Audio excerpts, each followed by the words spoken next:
It's not getting off it, it's staying off it, and that's my main battle at the moment, staying off it. There is that saying, once junkie, always a junkie. You know, I'm just hoping to prove that wrong. I've got to sort it out now, or I'm not going to be around for much longer. I've been given this chance now for this Thailand trip, and I have to make it. It's either now or never. This is like the last stop, you know, and the last time that I'll be doing this and actually sorting my life out.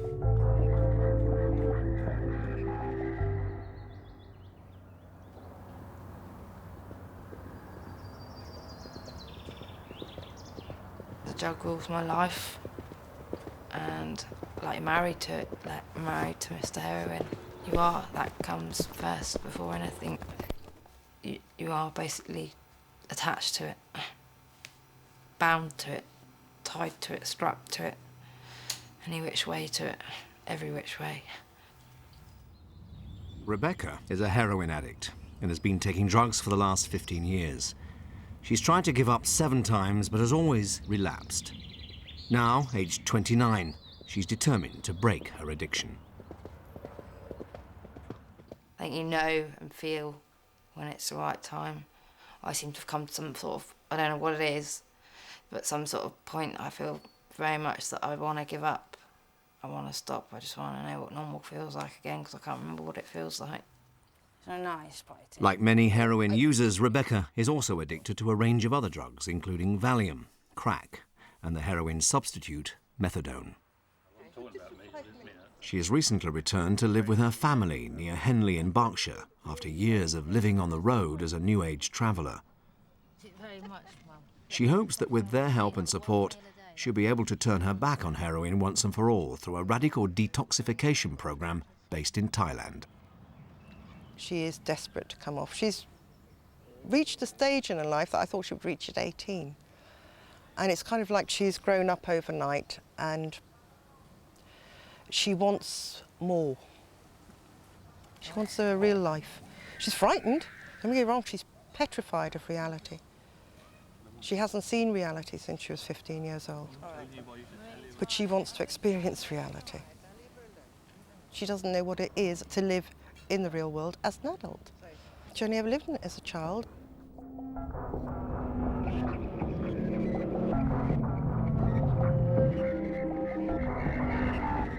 Heroin use has rocketed in recent years, and the drug is accessible in all areas of Britain. It's estimated that drug addiction costs the UK £19 billion a year. Simon is one of 120,000 known heroin addicts. Now 22, he started injecting 4 years ago. All of the people that I was hanging around with in Lambourne got hooked. I would say near enough, about 98% addicted to heroin. 3 have died. The deaths of our friends that have died has made no impact on us trying to get off it. It's a nasty, nasty way of life, and to get involved in it is just the worst thing I've ever done in my life. Simon lives at home with his mother Leslie and younger brother Nick in the small Berkshire village of Lambourne. I'm going to get some water for those poor flowers. I dabbled it when I was 12, 13, but then left it alone for a few years, and then I joined the army. I joined the parachute regiment, and that as a means to getting out of the road that I could see that all my friends were going down and that I was heading down. He passed out as a paratrooper, which of course, yeah, I was very proud of him when he did that. And it was, that was really good. And he settled into his army career and was doing very, very well. He came home for the weekend on leave, and there was some contaminated heroin which he got hold of and used, and we nearly lost him. Basically went out for a drink with all my friends and everyone was using. Went back to a friend's house and used. I had an overdose and I was in hospital for a week and a half, and the army found out, and then obviously I got kicked out of the army for that one weekend of a heroin overdose. When Simon came back into the environment, I think that was really the very worst thing that could have happened to him. It was all so very easy just to slot back into that way of life again, probably feeling very depressed and very disappointed about what had happened. The last 2-3 years have been hell because I've been an addict. Ruined my mum's life, ruined the last 3 years of my little brother's life, my life, and most of the people, relatives that know me, really. The drug is everything in their life. It's their God. You know, the only thing that's important in life is your next fix. That's all that matters, is the next fix. And that sometimes gets really hard. You've got to get to the doctors for your medical, haven't you? So we've got Rebecca needs to take £20 worth of heroin every day just to be able to get out of bed and function normally. Although her parents are desperate for her to give up, they've agreed to pay for her drugs to keep her stable and out of trouble until she detoxes. Basically, I know that if I don't give up soon, I'm lucky to still be alive now. I've had 3 ODs. I'm addicted to sticking needles in myself, and it's horrible, it's sick, but I enjoy it, the whole thing. From getting the stuff, you know, once I've got the stuff in my pocket, I want to do it straight away. I went my arms, my legs, my feet, I even did my neck. That went, collapsed, veins. So now I've had to start using my groin, which is the last. I swore I'd never ever use my groin.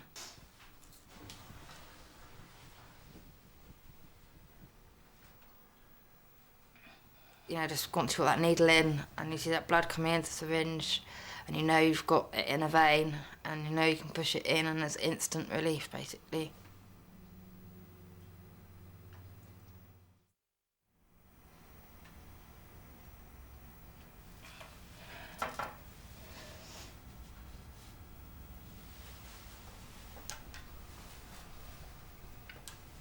And instantly you can feel it going through your whole body.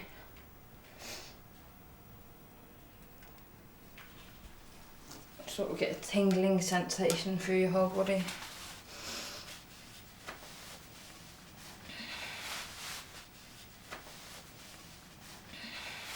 Instantly, well within a few seconds of it getting pumping around your body, especially with going in your groin, because the closer it is to your heart, obviously, the quicker you feel it.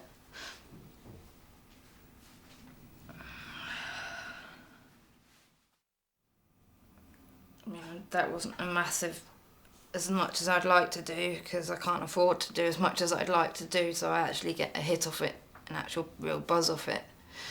To get an actual whole buzz off it, I'd actually have to put the whole £20 worth in there, but, you know, it's enough to take the edge off and make me feel better, and I was feeling a lot better.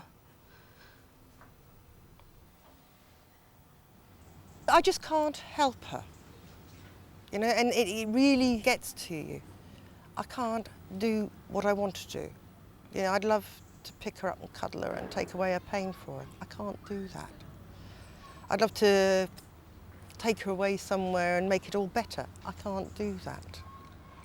I'd love to have been able to do it years ago, so all these years of her life where she's been on this goddamned awful drug could be wiped away and she could have been doing something with her life. Not wandering from one fix to another fix to another fix. Just want out. Just want my life back, to be able to wake up in the... I don't know what it feels like to be able to wake up in the morning and not have to either shove a needle in me or take that horrible methadone.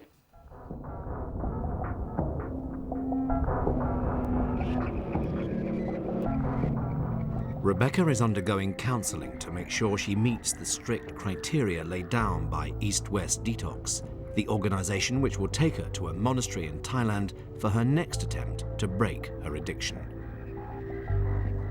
In the West, we tend to suppress the demons, as it were, within. The charity is run by NHS drug worker Mike Sarson. He has to raise £3,000 for every addict he takes there. I've done enough home detoxes as well, you know, before in the past. That just hasn't worked, with the reducing of methadone. that hasn't worked. Tried Detox 5, that didn't work. So I'm just really hoping that I get my life back after this one. The monastery of Thamkrabok offers a very different approach from Western detoxes and is not an easy option for addicts. But of the 20 people Mike has already taken there, 17 remain drug-free. The success rate in the West is very low.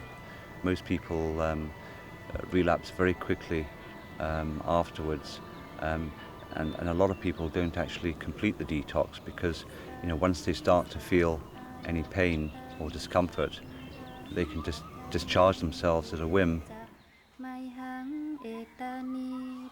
I've worked for the NHS for a community drugs team for nearly 10 years now, and I certainly don't see the client loads decreasing. They're actually increasing, and people are becoming younger and younger. This lack of success in treating heroin users drove Mike to seek alternative ways of helping people beat their addiction. I just feel that rather than working very separately, you know, like the Europe working in this very clinical medical sort of model, that we could actually learn from each other. Thamkrabok, it provides a therapeutic space where one can learn the discipline to change the habit. And I'm just basically really looking forward to it, but also very scared because I know it's not going to be easy, you know, by any stretch of the imagination, because unlike the last detox I did, I'm not knocked out